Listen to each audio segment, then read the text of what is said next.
Hi, everyone. Thanks so much for joining us here in the Treehouse.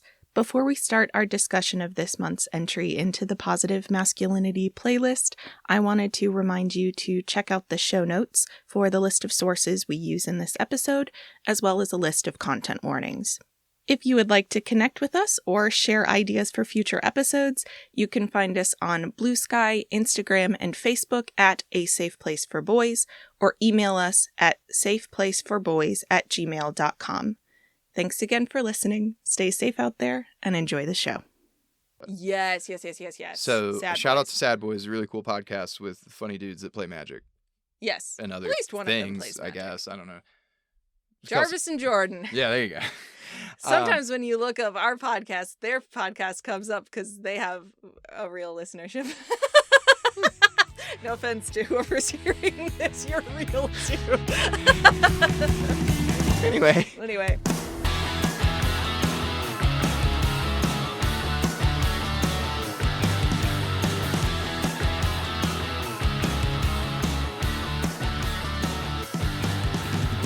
Welcome to a bonus tree. Welcome to A Safe Place for Boys After Dark. Bum, bum, bum, bum. No, it's fine. We have board games and stuff. It's cool. Hey, Yeah. welcome to the Treehouse. Yeah, this is It's just a sleepover. Sleepover mode. And by that, I mean I'm not going to edit this one very much. Nope. So sorry if that's not your speed. But as always, for this late night chill vibes, compassionate conversation about masculinity in media, I am, of course, your host, Bill Murray. And with me, as always, is... The ghost of Christmas future! Obviously, I can't be that because I just said a bunch of words. That's true. Instead of pointing to your grave! To the grave! The grave! Oh, I was going to say it's, and I can't believe this name didn't come to me while we were watching. Bobcat Goldthwait. That's the guy. What? That's the guy. You've never heard of Bobcat What did you just call? That's the guy who plays the guy who gets fired, and then he has the shotgun at the end, and he's trying to kill Bill Murray with the guy with the voice. Yeah, the guy with the guy voice. who kind of talks like this. He's just so nasally and always just kind of but like that guy. You remember I was asking you if you remember this week, dear listeners, if anyone remembers a show, a like stupid sitcom from the 90s that was like a family sitcom with a dad and father and husband that just doesn't get it. Oh, he's in the doghouse now. That's every single one of them. Right. But here's the specific part. Every time he got in trouble or needed to learn a lesson, he didn't go out into the yard and talk to the neighbor Wilson. He didn't go do whatever. He went down into the basement, and one of the kids' old like handmade stuffed bunnies started talking to him, and he was just like kind of the original Triumph the Insult comic dog. That was the dynamic. And so this bunny was just like downstairs in the basement talking to a stuffed rabbit, and Tiffany Amber Thiessen was the hot older daughter in it, and the theme song was "Hit the Road, Jack, and don't you come back no more, no more, no more. Hit the road, Jack." Anyway, that fucking bunny was voiced by the same, what's his name? Bobcat Buckwheat Thane. What? Hold on. Okay. Bobcat. Sorry. Bobcat Goldthwait. That's his name. Yeah. Let me look real quick just to make absolutely sure I am correct about that, but I'm pretty sure I am. I sincerely hope. Nope. Look right here. Bobcat Goldthwait as Elliot Loudermilk. Yeah, That's what it says. I'm looking at the evidence right now, folks, on Wikipedia.com, baby. Give them Wikipedia. $10 today. Mm-hmm. Do go ahead and make a donation to the Wikimedia Foundation. It's something that I contribute, I think, $2 a month to. I believe I do too. Yep. And anyway, I do regret to inform everyone that this was not a fever dream Spencer had. There is a sitcom called Unhappily Ever After, in which a not-so-happy family is divided further when the father gets a schizophrenic disorder.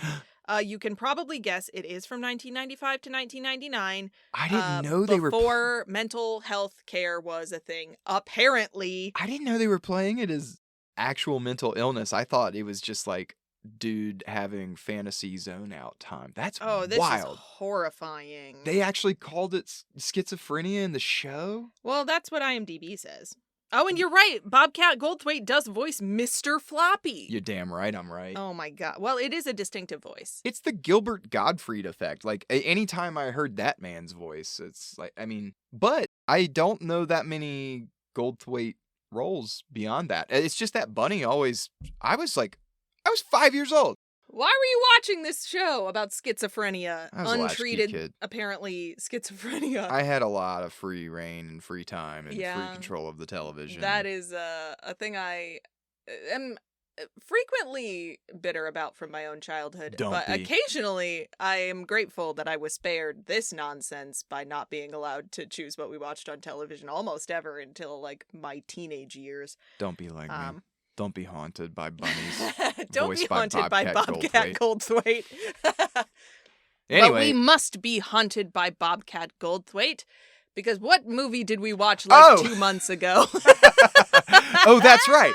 Hey, we're here to talk about a movie, not what's it called? Unhappily Married Never After. We're here to talk about Scrooged. We're going to talk about Scrooged with Bill Murray. We promised you we would, and so we are. Yeah. This is going to be a short one because honestly, we done talked about The Flight of a Christmas Carol 8 million times for 3.5 fucking hours. It was a lot. So go listen to that one. Yeah. It was a lot of work to put together. And this is just kind of a fun addendum because this is absolutely an adaptation of A Christmas Carol. It just does not. It's a little different. It's a little different from the others. It's not like other girls. It's not like other Scrooges. It's set in 1988 and has all the big stars. And all the big shoulder pads. Yeah, there are some shoulder pads in this one. And so obviously, if you would like a full breakdown of Scrooged, go watch it. Yeah. It's out there.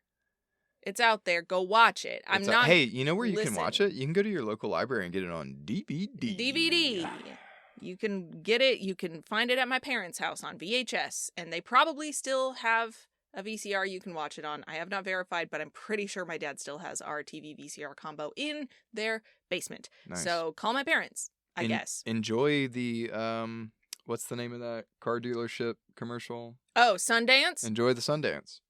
Yeah, go to Sundance and then... I just meant the commercials they were seeing and recording on the VCR. Well, no, Scrooged was an actual name brand VHS that we had. We had a handful. So my family, listen, kids, back in the 90s... Yeah.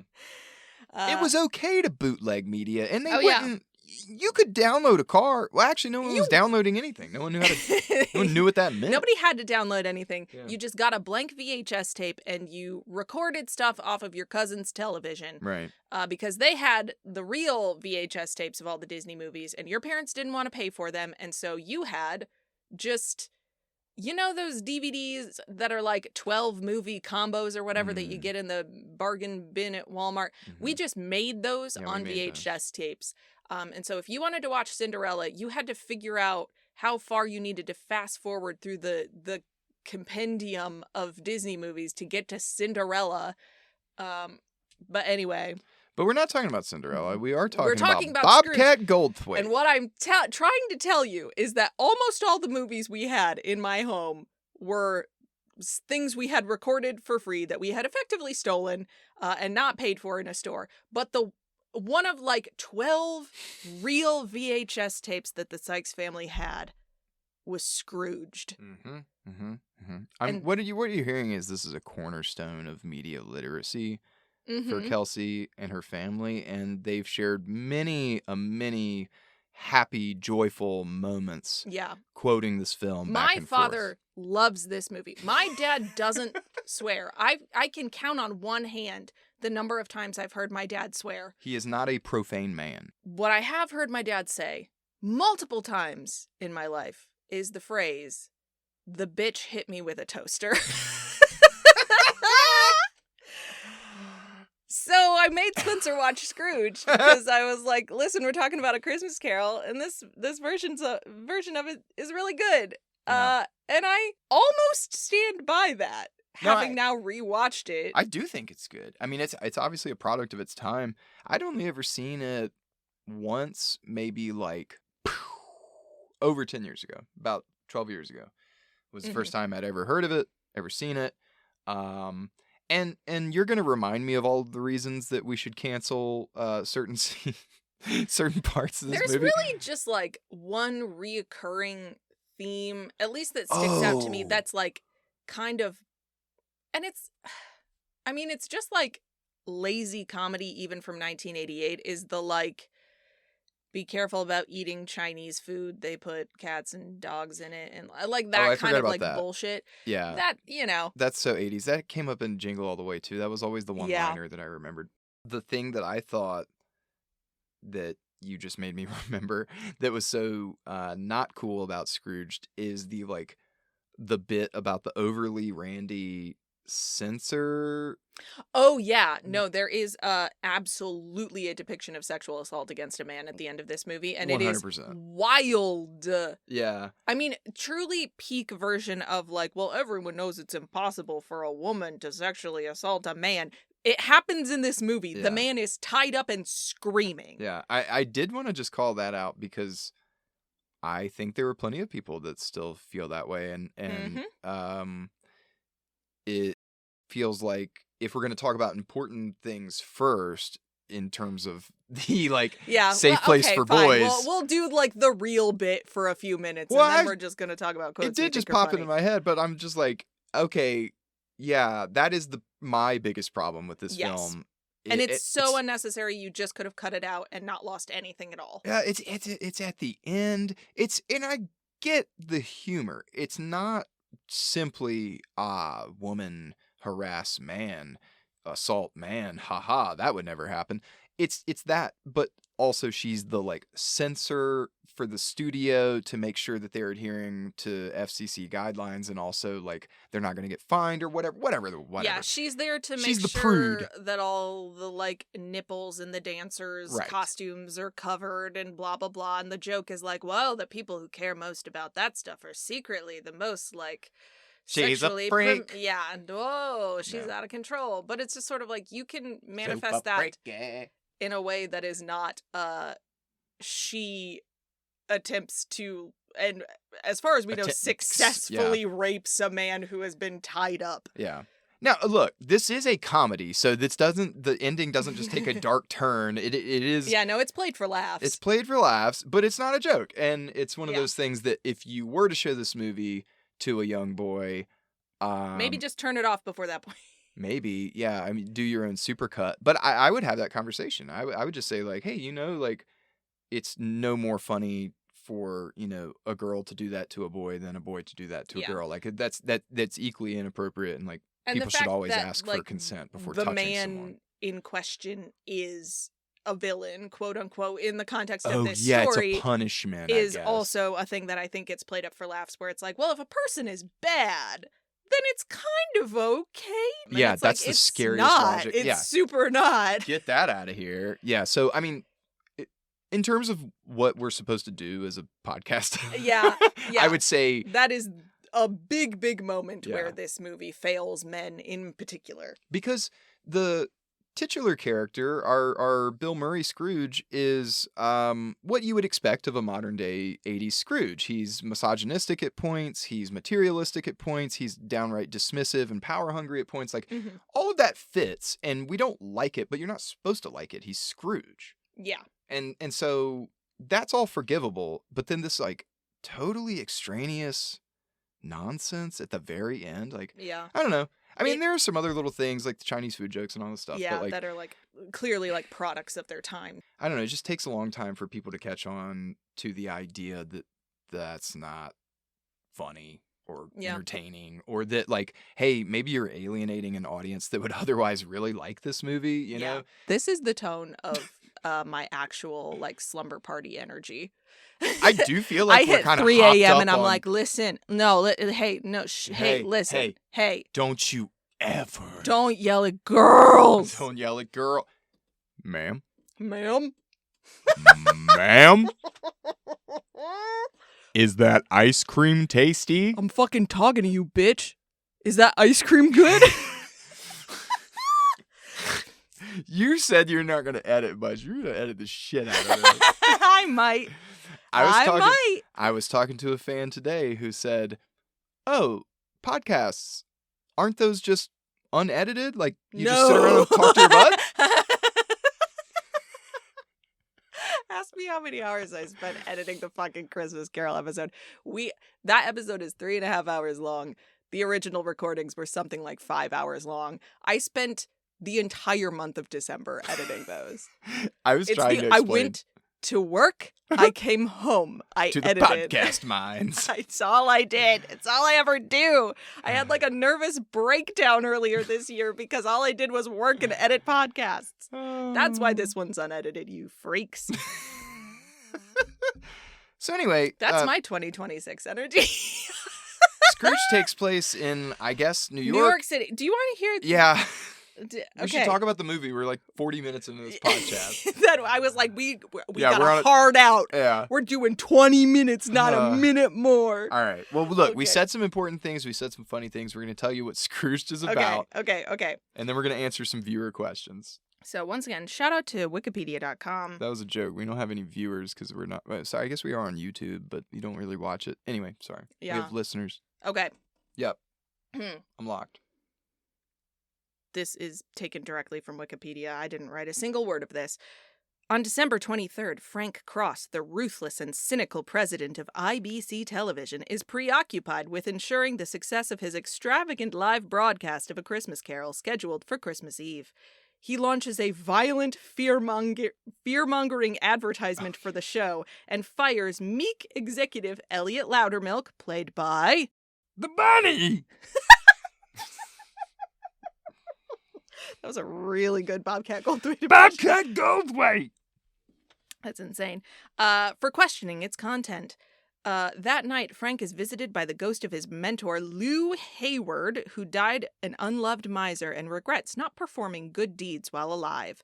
Lou warns a terrified Frank that he will soon be visited by 3 ghosts to help him avoid the same fate. Sound familiar? Where have I heard this before?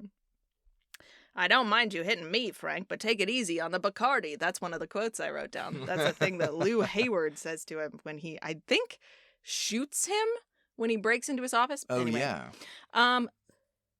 Okay. Frank's phone then mysteriously dials Claire Phillips, his ex-girlfriend. Claire visits Frank at his office, but he is too preoccupied with production issues to give her his attention. Meanwhile, Frank's erratic behavior leads his boss, Preston Rhinelander, to assign Bryce Cummings, an ambitious acquaintance. I'm sorry, did you say Frank's erotic behavior leads to some... Who's Cummings? Are you proud of yourself? You said it! I certainly did not. Wikipedia said Frank's erotic behavior leads to someone's Cummings. Erratic. Oh, I see. Erratic I see. behavior. Yes. Okay. Bryce Cummings, an ambitious acquaintance to assist with the production. Frank deduces that Bryce wants to replace him. So true. Young buck energy in this Bryce Cummings. At noon on Christmas Eve, Frank is visited by the ghost of Christmas past, a chain-smoking taxi driver.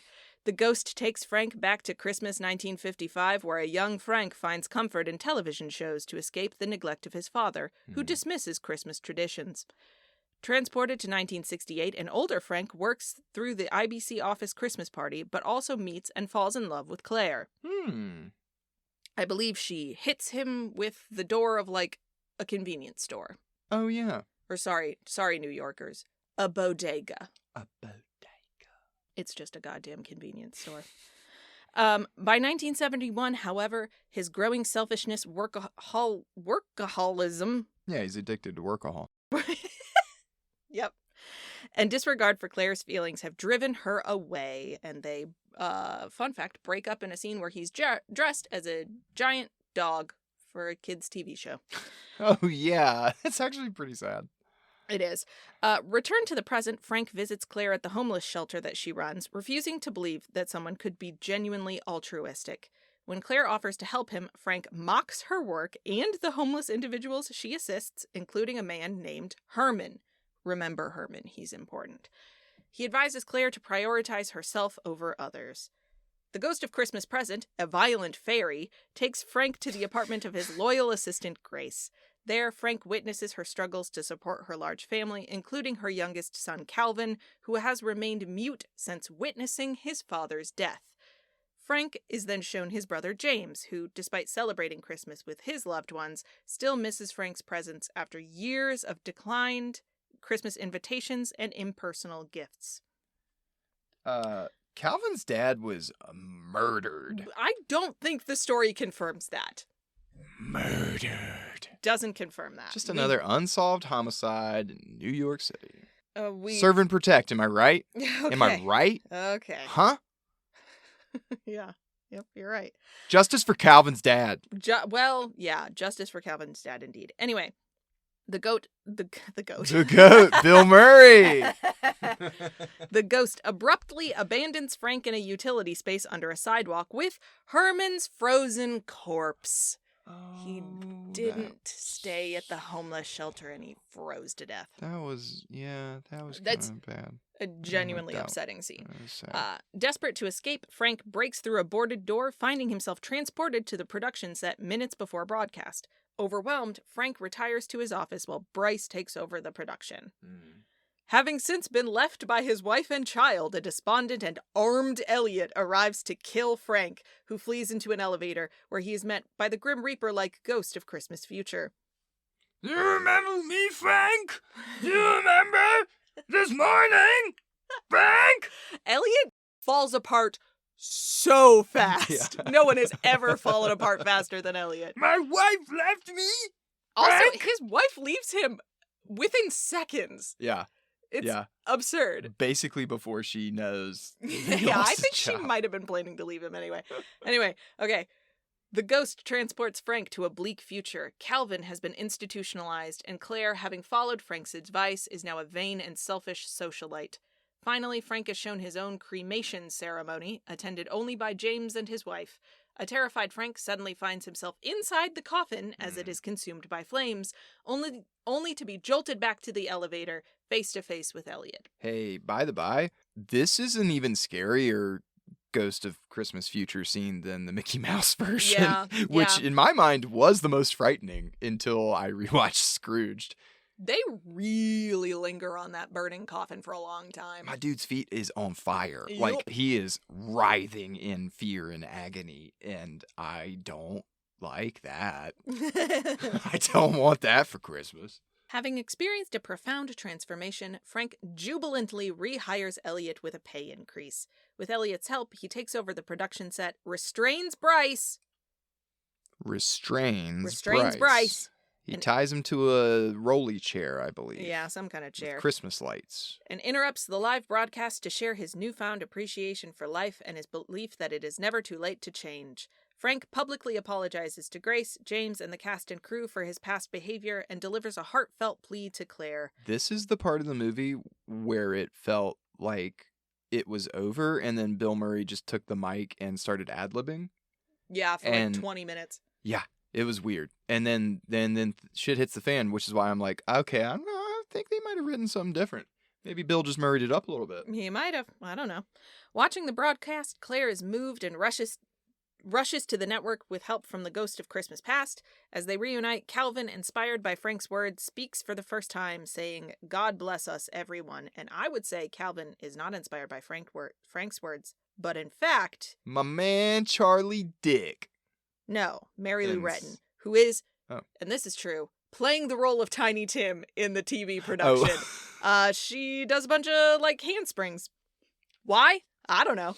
Anyway, Calvin says, "God bless us, everyone." Frank leads the crew and audience in singing "Put a Little Love in Your Heart" as the ghosts of Christmas past, present, future, Lou, and Herman look on with approval.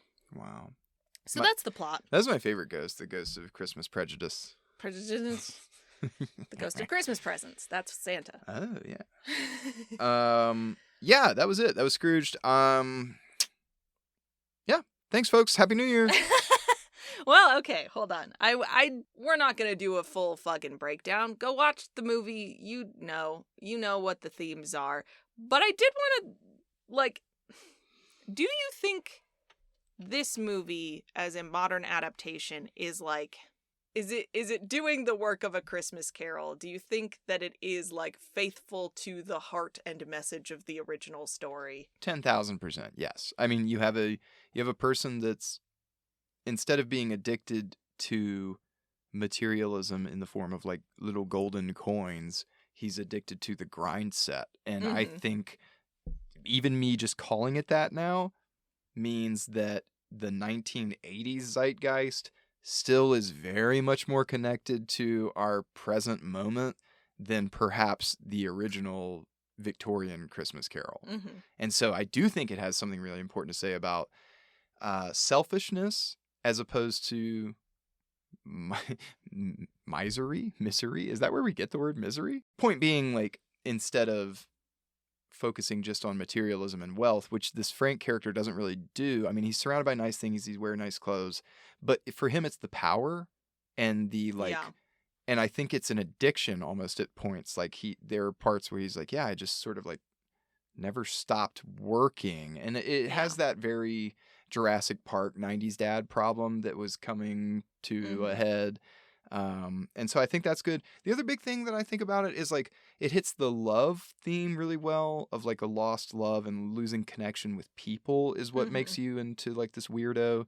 And I, honest to God, like the idea that Scrooge can have a traditional, Shakespearean comedy happy ending where he gets the girl. Like, it's cute. I like that. I think that's neat. I don't know why she is so thoroughly convinced by him at the end. No clue. Because when he is at the shelter, he is saying some repugnant shit to her. And, like, it's been, like, 10 years, like, longer than 10 years since they broke up. Like, it's wild to me that this woman still gives a shit about Bill Murray. But, she does, and it's cute. I think it's interesting that she is doing so much of the heavy lifting, because if anything, I don't like, his brother is clearly the Fred nephew role. And there is like sort of a conversation where he's like, you should come to Christmas dinner. And Bill Murray's like, no. And it's like, that's kind of the whole thing. Like, poor James or whatever his name is like really not a real character.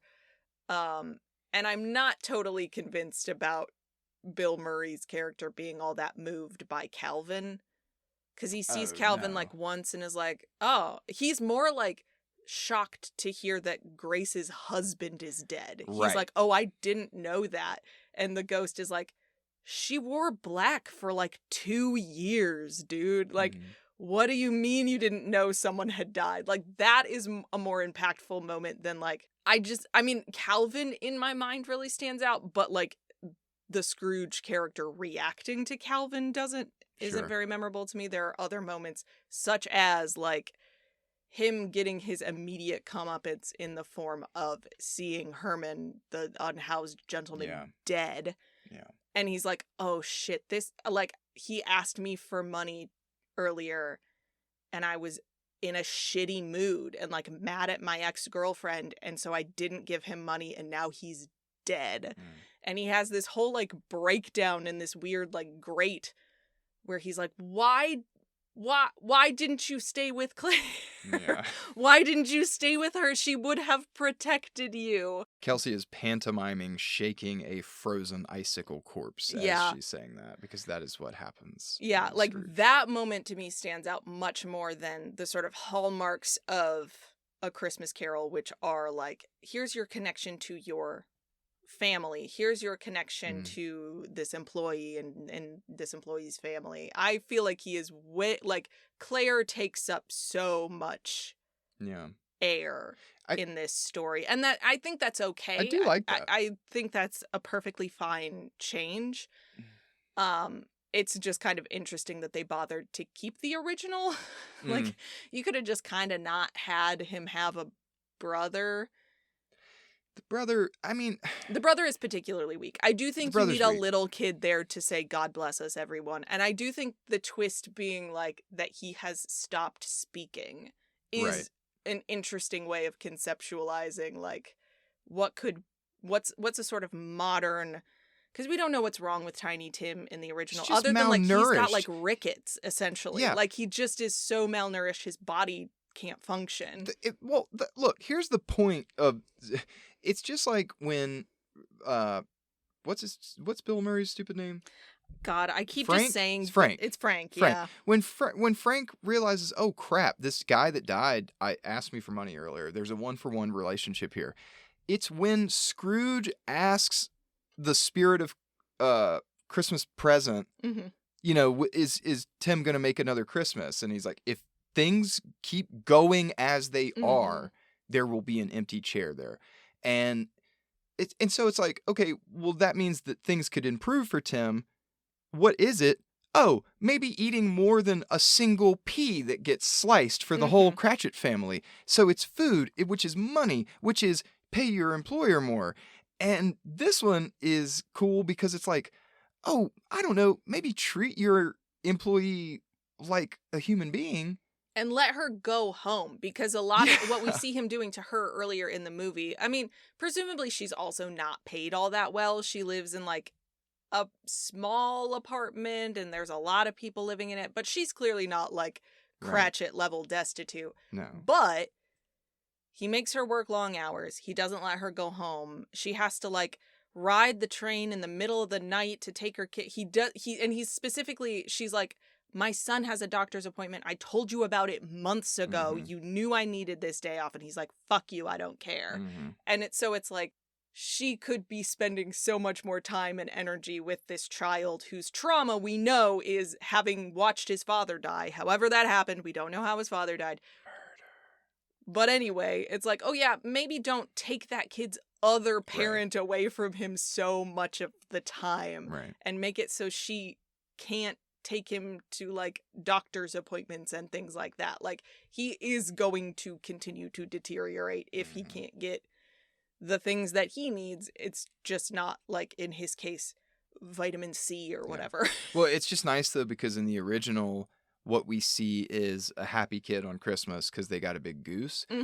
But for all we know, that kid just still dies. Like, Tiny Tim might just beef it the next day. No, they specify Tiny Tim, who did not die. Ever. Tiny Tim is still alive to this day. He's 5,000 years old. I just like it that you do get the turn where you get to see Calvin speak and visibly get better on screen. It's like, oh, that's nice. That's neat. Yeah. Well, and it's a little bit unclear. Like, the movie wants you to think his big inspirational speech at the end is what encourages Calvin. But I think it's more just like, he got to spend the day with his mom. He got to follow her around at work. He got to, like, interact with all of these exciting people. He is, like, zeroed in on Mary Lou Retton, like, the moment he walks in the door. He is, like, obsessed with watching this person say this line over and over again. So I think it is more just like, yeah, he got to spend some quality time around people. He got to, like, get out of his apartment where his brothers and sisters just make fun of him all day and dress him up like a Christmas tree. And because they're like, he's not going to speak up for himself, so we're going to, like, it's the mildest bullying in the world, but it is bullying. It is bullying nonetheless. But that is, like, an interesting way of reimagining that character and, like, what kind of help and the ways in which you could, like, that grind set idea is genuinely very harmful if you have any level of responsibility in the real world at all. The only people who can afford to have a fucking grind set are people who don't do their own laundry. All right? They are not people with families that they have to support. Like, they are people who can... all these fucking guys who are like, I wake up at 3 a.m. every day, and I work out for 17 hours, and then I go to my consulting job. It's just sort of like, that's because you are an empty shell of a man, my friend. You have nothing. You have nothing else going. You don't have anything better to do than work out for 7 hours every morning and, like, dunk your face in ice water or whatever because you think it's going to make you live forever. Like, go to the park, look at a dog, I don't know, man. Like, that is emptiness. One thing Oh, you Lord. said you liked about this one that was similar to the original was the Ghost of Christmas Past and Frank's Yes. reaction to seeing the past. So Yes. there are things that are different, but there are things that you think are actually pretty authentic. Think the only adaptation I can think of where Scrooge begins weeping immediately upon entering the past, and you know it's going to happen because the Ghost of Christmas Past draws attention to it because he drives him up. He's this, like, very stereotypical. I grew up in the sewers of New York. Yeah, just a real New York City taxi driver stereotype with, like, a little bit of, like, weird fey magic thrown in. It's just sort of like, go back to Jersey, you moron. Like, it's just a whole vibe. But he's bringing Frank to his childhood home, and he's like, okay, before you go inside, I just want to let you know, you're going to see your mother in there, and she's going to make you cry. And Frank is like, I am not going to cry just because I see my own mother. And this is one of the other quotes I wrote down, where he says, that's what Attila the Hun said too. But when he saw his mother, Niagara Falls.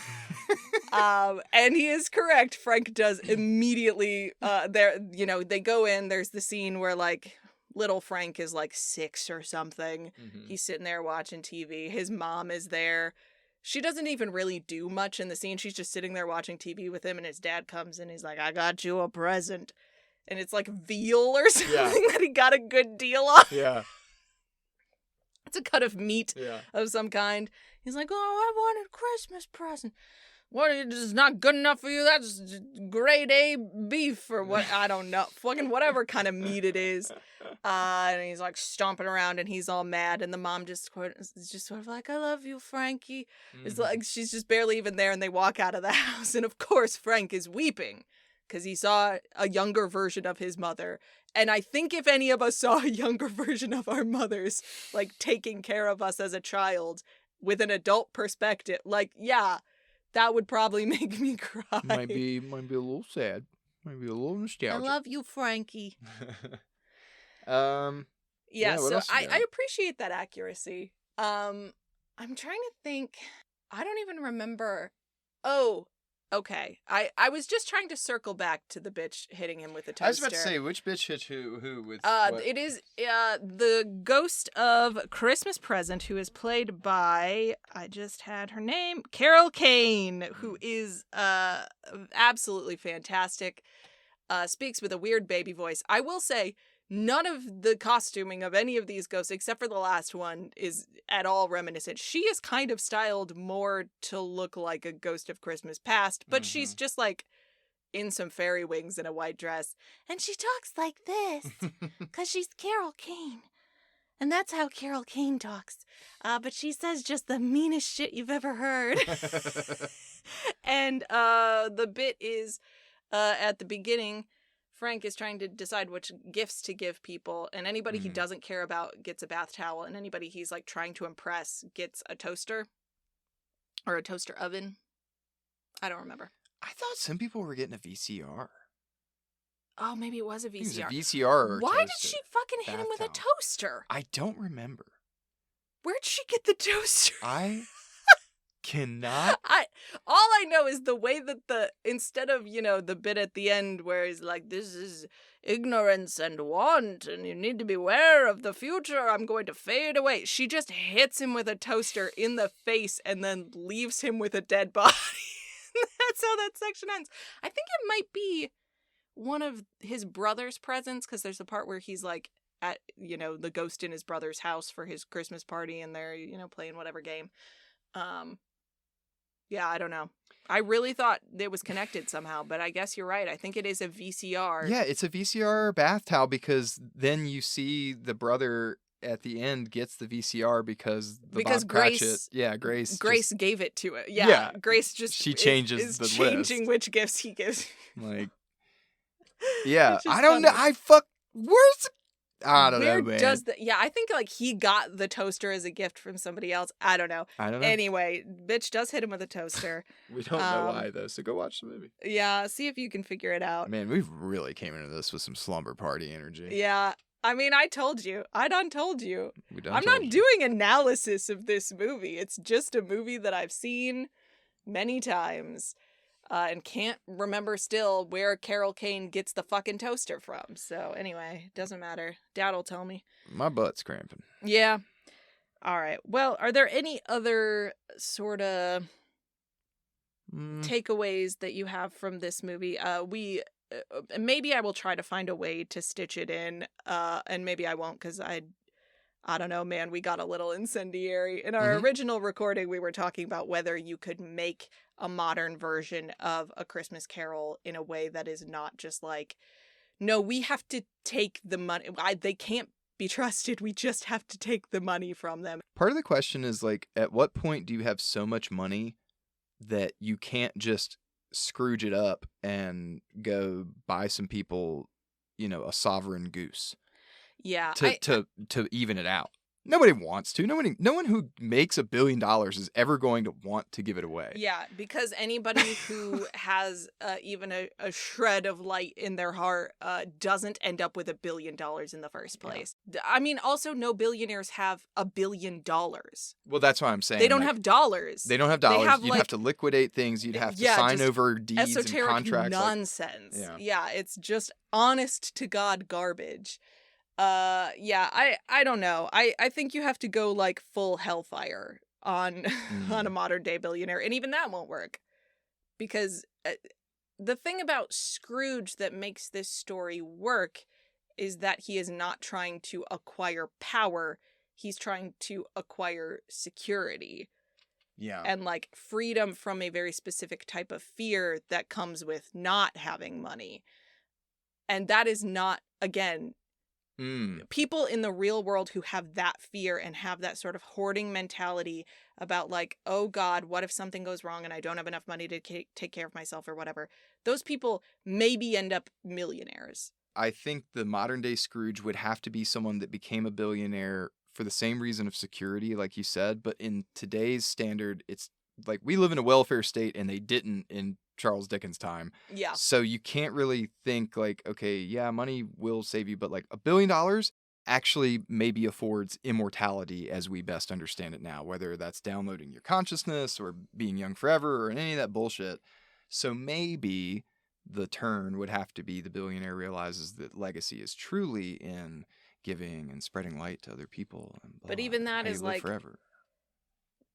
I mean, it doesn't fulfill their wish.